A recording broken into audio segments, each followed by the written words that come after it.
ladies and gentlemen, this is Napoleon Total back again with some Shogun 2 Fall of the Samurai Scramble for the 4 East mod. And in the last turn we were about to attack Noto, the province, and which is officially called I don't know the name. I forgot the castle name. I believe it was Takashima or something. More like Nano or something like that. But anyway, long story short, we are assaulting the castle. Because we attacked the enemy separately, one army is going to be reinforcing, and this is the army that you see coming out of the blue reinforcing my main army, which is, let's be honest, is just my general, so that's not going to be interesting. Gunter is going to be assaulting in this battle, and I hope it's a good one. This battle looks like the first battle that we fought in our campaign, the Battle of Izuwakiyama, and the reason why is literally it has the exact same layout as Izuwakiyama.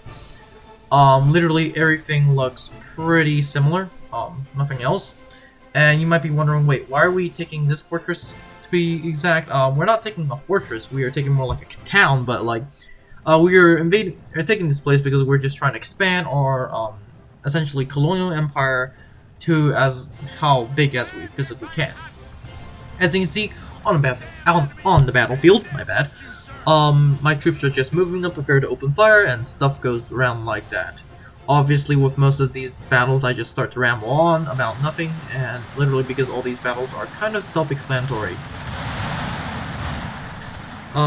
Last time we talked about standards, colors, and stuff like that. I don't know what to talk about in this, except for the fact I'm gonna give you guys some news now. I've been, doing my homework.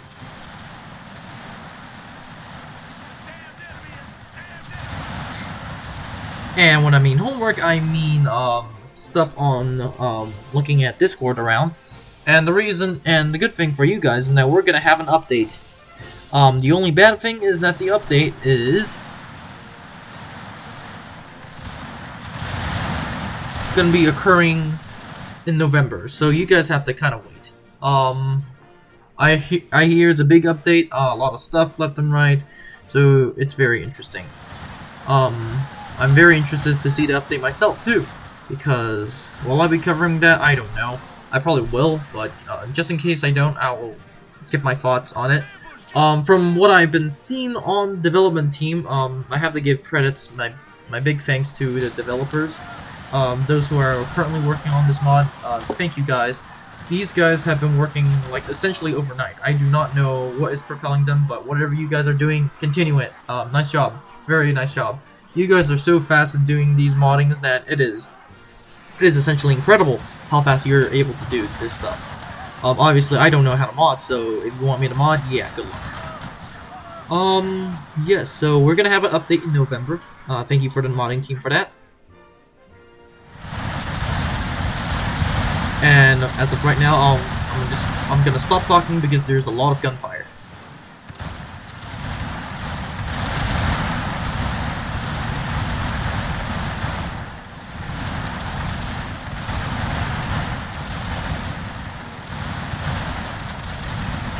Now, if you guys are interested, hopefully you guys can hear me. If you guys are interested, the mod is gonna cover about a lot of stuff. One of which is adding tier 3, 4, and tier 2, 3, and 4 units in the game. These are prevalent from where I'm looking at for the French, the British, and the Qing Empire. So good luck, guys.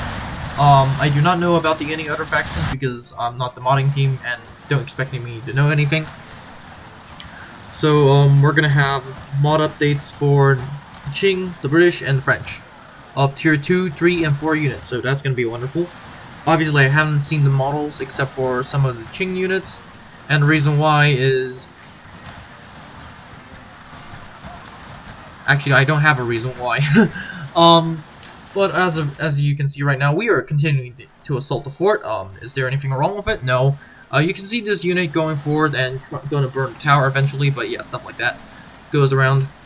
Do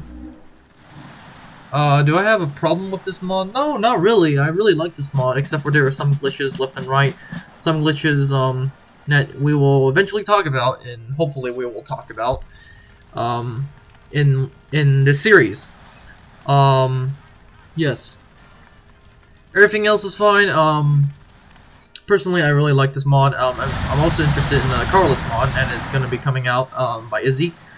He's going to be doing his stuff with the Carlos mod.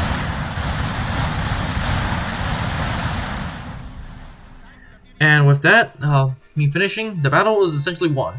That was kind of a lot, but all you guys need to know is that we took the siege with minimal casualties, and the reason why is because they basically had all their troops standing on the walls, which they just got fired upon and they got all shot to death, and then when I just charged in, nothing really happened. And that's it. So you can see me trying to entertain the nobles, making people happy, which is really important in this game. I find that the larger your empire goes, the harder it is. And as of right now, a very happy sight is that I have 10k per turn, so $10,000. 10,000 koku, and yeah, so we're earning a lot of money. Good thing. And I can essentially call this the golden age of my colonial empire because as of right now, I do not think I will ever reach this height. Certainly as of right now. Yes, so that's great.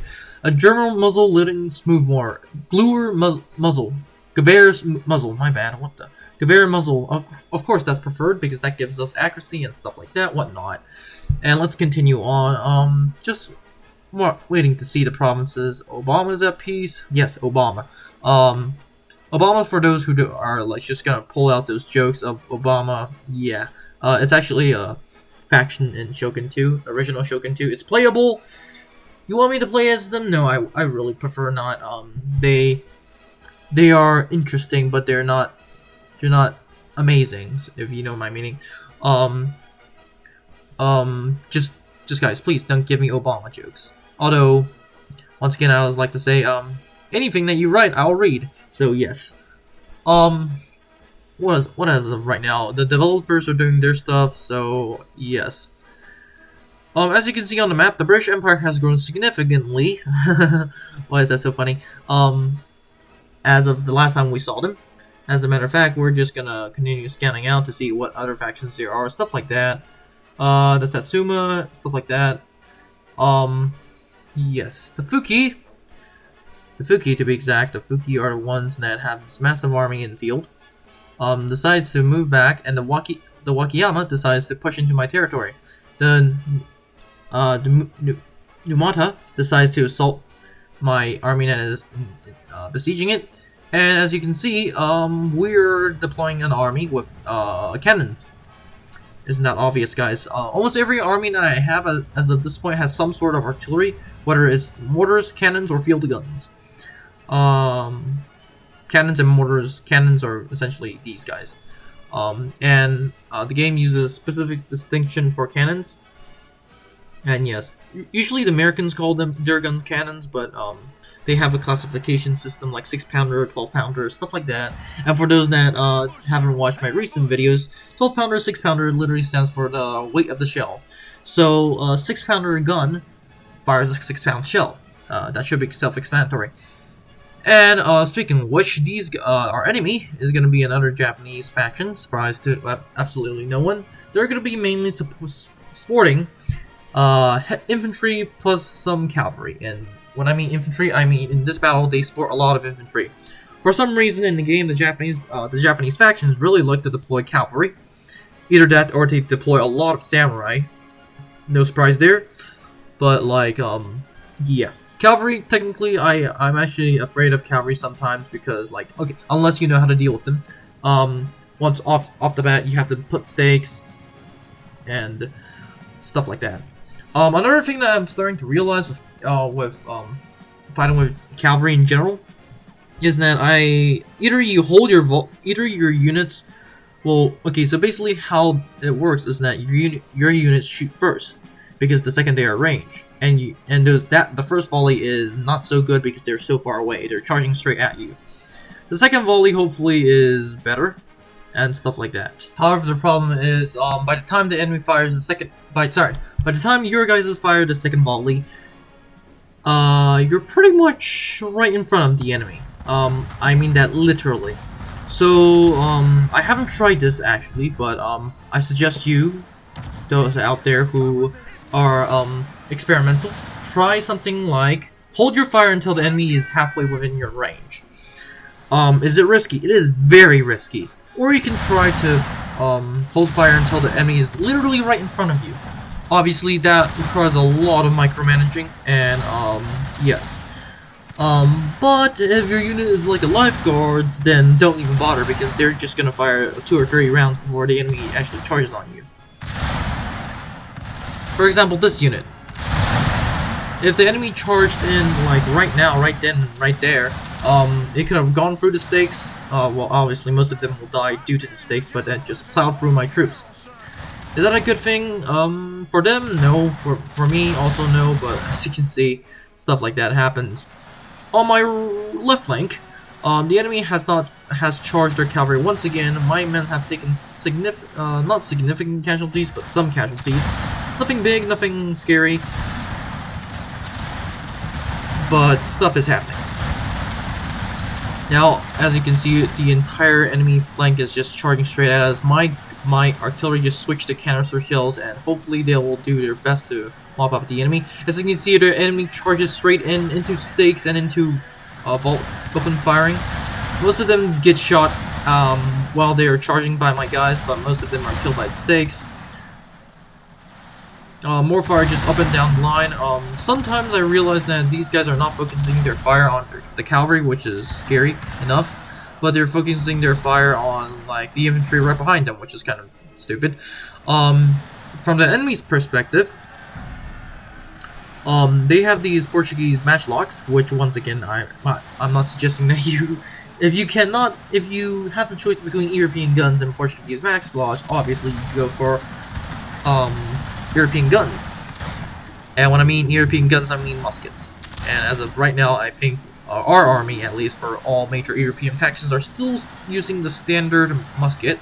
A few years, if you give the Europeans another 5 years, we'll be using early rifles, and that is extremely scary when being fighting against. As you can see, because we are not using the early rifles, our guys are getting swarmed in combat. Although, as you can see, very soon on the right flank, we are just mopping them up. And yeah, some units are not firing. I do not know why. Probably because, yeah, I don't know why.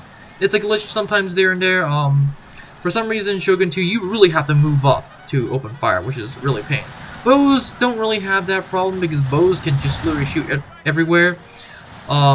Most of the samurai for the Japanese army is just the Japanese clan, the Numata, are just running away. On the right flank, you can see my guys just preparing to open fire. And it's not so much killing people, it's just like demoralizing them.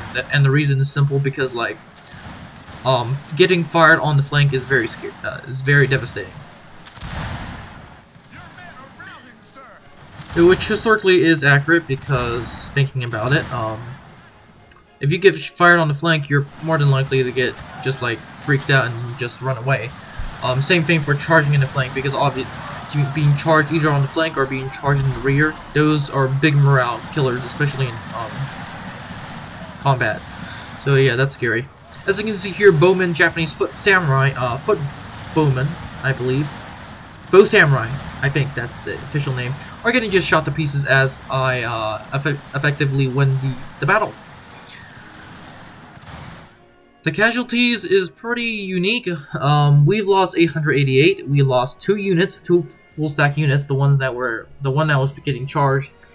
And yes, it is not a good sight, but more units are coming on the way. And to be exact, the units I'll be producing in my hometown province. Well, when I say hometown province, I mean my capital. It's going to be lifeguards, so anything better than the army that I'm possessing. As you can see, there are just people unhappy, which I get. We are literally doing stuff left and right. This army, there's an army from Wakiyama, and I do not know how to deal with that. There's an enemy agent, and stuff like that happens. So yes, I'm looking around constantly, but I decided where to go for Omi, and I decided to have my army go for Omi. Obviously, off the bat, I'm gonna order a night assault, but not yet, because I have other things to do. And one of those things is check out what the heck is, can I sabotage the army and decided not to because I do have this massive army here, and if it actually does attack my settlement, which is Ichizu, it doesn't really matter. And the reason is simply I'm pretty confident of myself fighting a defensive siege against the enemy, even though they are like 100 times more numerous than I am. I was really wanting to enchant ninja, but that didn't happen, so stuff like that doesn't happen. This army is mainly made of bow cavalry, and that is very easy to deal with, especially on the defense. I do not know what the heck we're trying to think, at least deploy some samurais so they can storm my buildings. But no, they don't. Once again, I'm gonna get out of Nodo, the settlement I just recently took, but not yet, because a lot of other stuff is going on. As of one now, I'm gonna auto-resolve a siege battle. But I think I saved. Yeah, I'm gonna save because siege auto-resolve is pretty tricky for those that play Shogun 2. You know what I'm talking about. If you don't like your auto-resolve results, you can just save. And yeah, it was a pretty good price for me. I lost a unit, but that unit could be instantly replaceable, so that's fine for me. And obviously, destroying the cavalry barracks, because I do not need cavalry barracks at this time. I need more infantry, and I'm trying to get more infantry. And speaking of armies, I have another general called Christian. He, at this point, is not doing much. He will eventually, but not as of right now.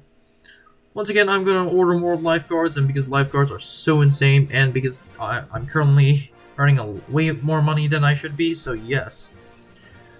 Omi. We are gonna assault Omi. And obviously we're gonna do it at night just because it's cool. I can obviously do it in the day. They're not getting reinforced, but yeah, stuff like that. Omi. And to be exact, this is the siege of... One second, let me just get the name up. It is the siege of Fuki. Wait, no, it's not. It's definitely not the siege of Fuki. This is the siege of... I don't know the name.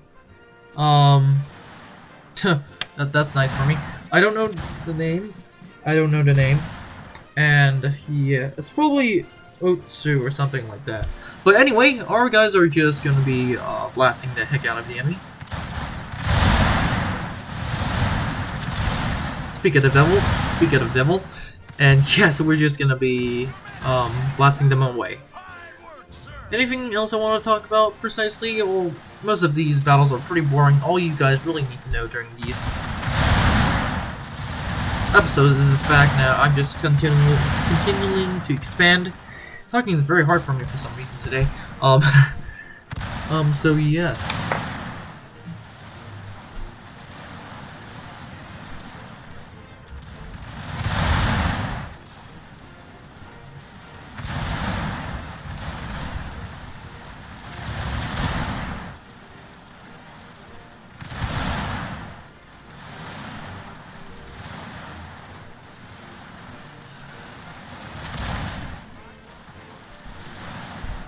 As the firefight is going on, I am really interested to see your guys' comments of this series. Obviously, as a YouTuber, I'm also trying to improve every video that I do, and obviously, I already have nice shot right there by my mortars destroying the wall and sending men flying. Obviously, I have another campaign that I'm hoping to do, and I've been asking around on the Discord. And the Discord I'm talking about, and specifically here, is the Total FOTS Discord, and most people seem to enjoy my next campaign. What is it? I'm not going to tell you guys yet, but it is, hopefully, it is hard. Just saying, it is hard. Not so much because of the battles, but a lot because of stuff. And you guys will know what stuff I'm going to be talking about the second we start campaigning with that campaign. But as of right now, just enjoy the show. There's nothing much I can really talk about.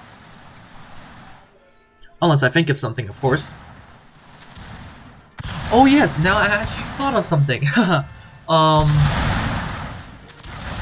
Looking at these uniforms, the one unit on the right is the Prussian line infantry, regular line infantry. So they are Prussian. They're Prussians.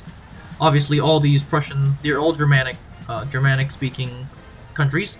So what you know on the left is a Hessian unit, and for those who are interested, during this time, actually no, even before this time, the King George I, King George II, and King George III, all these British royalties up until this point are from, well, they claim they're from, well, they speak German more than they speak English, and at least for King George I and II. Wait, let me see if there's a, and the reason why is because they are from Hanover, and he is actually King George I, at least, was the Electorate of Brunswick. Yes, so that is why Brunswick, Hanover, all those places, good places, and the reason why it's the case is because stuff was happening, and just to keep it short, the British, they needed a new monarch after stuff happened because they didn't like their old monarch, and they were like invited the King George I in, and it was like, hey, you wanna be the King of England? And the guy was like, of course, why not? Unlike some other stupid person who, although was the Tsar of Russia, considered himself more German, so that's problematic. And that was a reference to Peter, not the Peter the Great, of course. The other stupid Peter. And yeah, so hence you have all these units that are from Hesse, Brunswick, not so much Württemberg, but most of them had distinct ties with the British. And this will last all the way up until World War I, in which it started to get a little bit problematic for the British royalty, at least, because there was a concern that yeah, you were fighting Germans, but you guys are connected to the Germans. And for those that are interested, yeah, all these families are connected, especially with Queen Victoria. Eventually, well, actually no, as of this point, they are connected. So yes, not so much with Prussia yet. Not so much with Prussia yet, but eventually they will. Actually, no, I think at this point they should be connected by marriage. For those that are wondering what the heck I'm talking about the marriage between, I think it was one of the princesses of the British and what do you call it? The King of Prussia. I think something had to deal with that. Yeah. So yes. So they were connected, the British and the Germans. Yes, to a certain degree. Of all the German states, historically, Hanover, Hesse, for obvious reasons, Hanover, Hesse, which is where the Hessians come from, Hanover, Hesse, and Brunswick could be most assertive with the British, favoring towards the British. Prussia obviously is an entity of its own, so we don't really need to talk about who goes what, but almost Saxony, these places are with Austria in terms of favorings. Obviously, that will change during Prussian nationalism, which is this time period we're covering. In this time period that this battle is being fought in. I would say Bavaria and all those places around Bavaria are more likely keen towards the French. Although in the Franco-Prussian War, that was just be the opposite. When Napoleon, oh well, this is way back in 1800s, the early 1800s, when Napoleon was just before the Battle of Eylau, before the Battle of Jena Austerlitz, Napoleon made Bavaria a duchy, and you might be thinking, okay, that's nothing, but it's actually pretty important because Bavaria got elevated in terms of the social ranking, and eventually will become a kingdom. Actually, no, I think he made them a kingdom. My bad. So yeah, that happened, and then if I remember correctly, Bavaria fought with the French up until his defeat was Napoleon's defeat was quite inevitable. Was quite certain. So yes. Austria had a key influence in the German parliament, which is essentially a diet. They called them they called the diet a parliament. Sorry, they called the parliament, the German parliament, the diet, and the reason why is I don't know.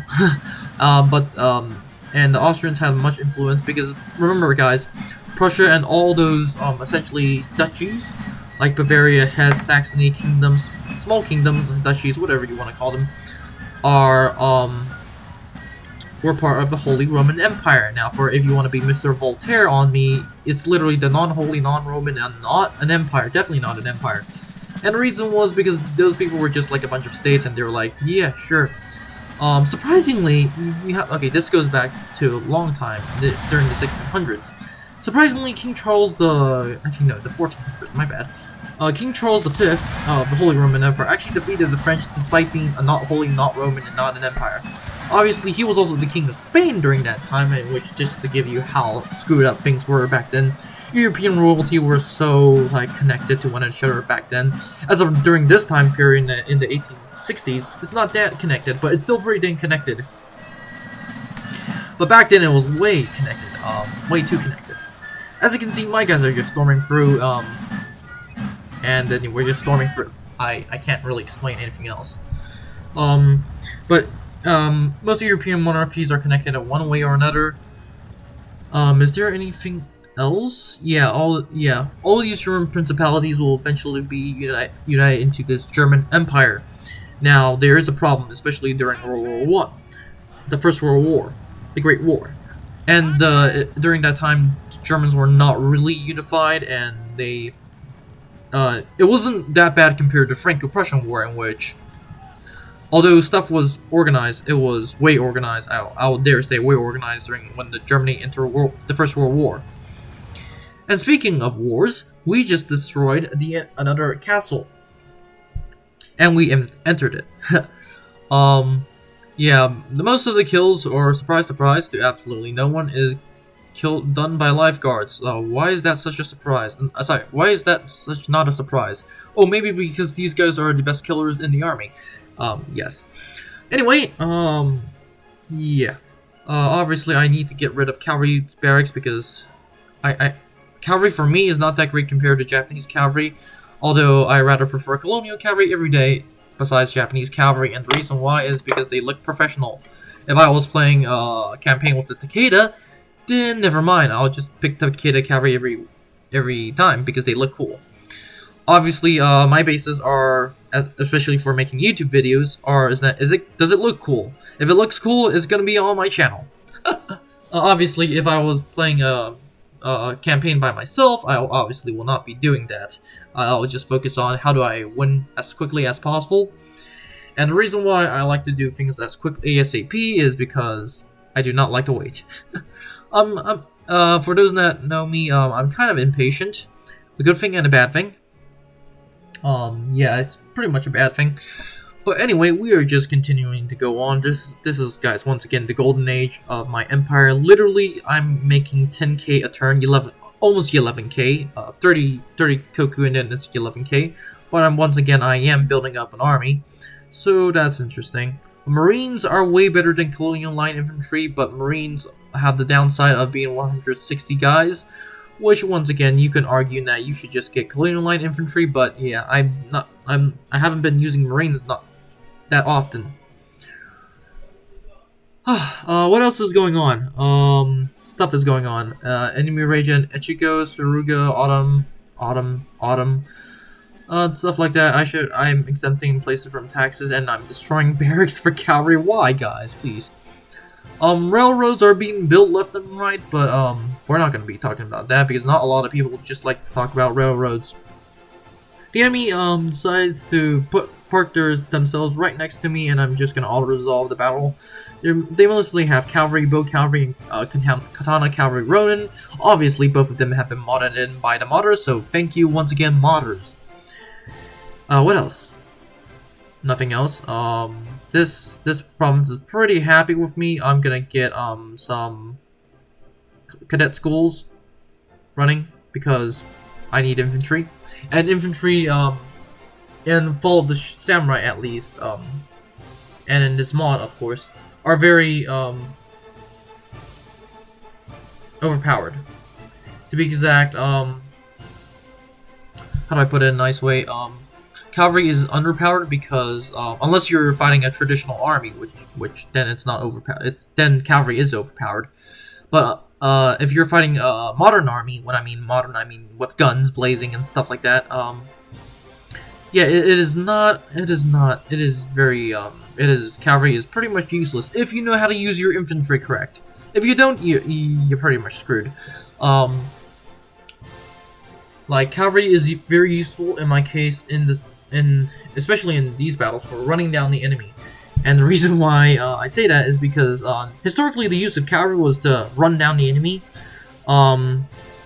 At least that's how light cavalry operates, and the only cavalry I have is colonial cavalry, which is definitely a light cavalry. If you want heavy cavalry, that's going to be like cuirassiers,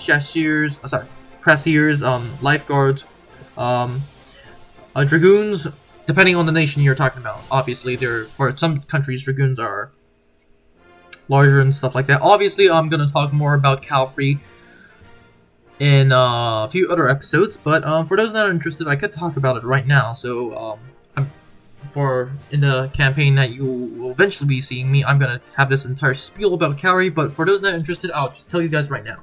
Cavalry is mainly generally formed into 4 types. The first type is the hussars, the light cavalry. Their main use is for 1, scouting the enemy. 2, if the enemy retreats, harass them. Anything else? Not really. Except for scout, harass, and scout. That's pretty much it for this cavalry. Although it is daring cavalry, which means they are the fastest cavalry. They do not have the strongest horses, but the fastest horses, meaning these guys will travel extremely fast. For example, if the commander sees that there is a need to commit forces against an undefended artillery emplacement, then he should commit those horses against an undefended artillery placement. Obviously, there's going to be problems with that, especially if you're British with the light cavalry, light brigade. But anyway, that's hussars. Heavy cavalry like dragoons, cuirassiers, and stuff like that. We're going to be more specific later on.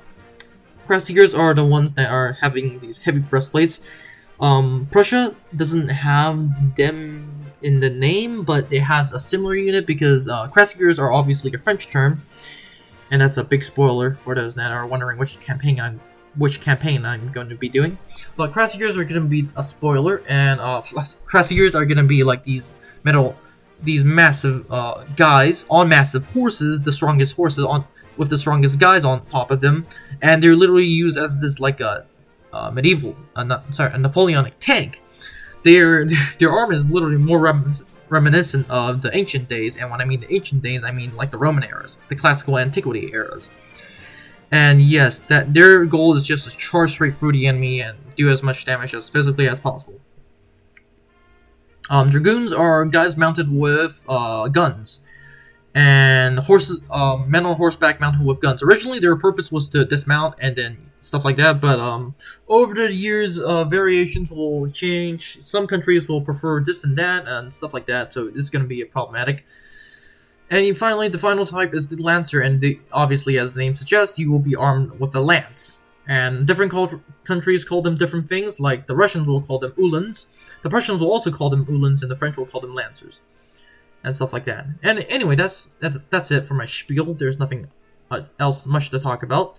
So, thank you for tuning in, and I'll see you in the next one. Bye, ladies and gentlemen. Now, before you leave, I would like to thank you very much for watching this video. I would be honored if you could like and subscribe to the channel. Remember, more videos are coming out, so it is a good idea to click on that notification button. Anyways, have a great day, and I'll see you in the next one.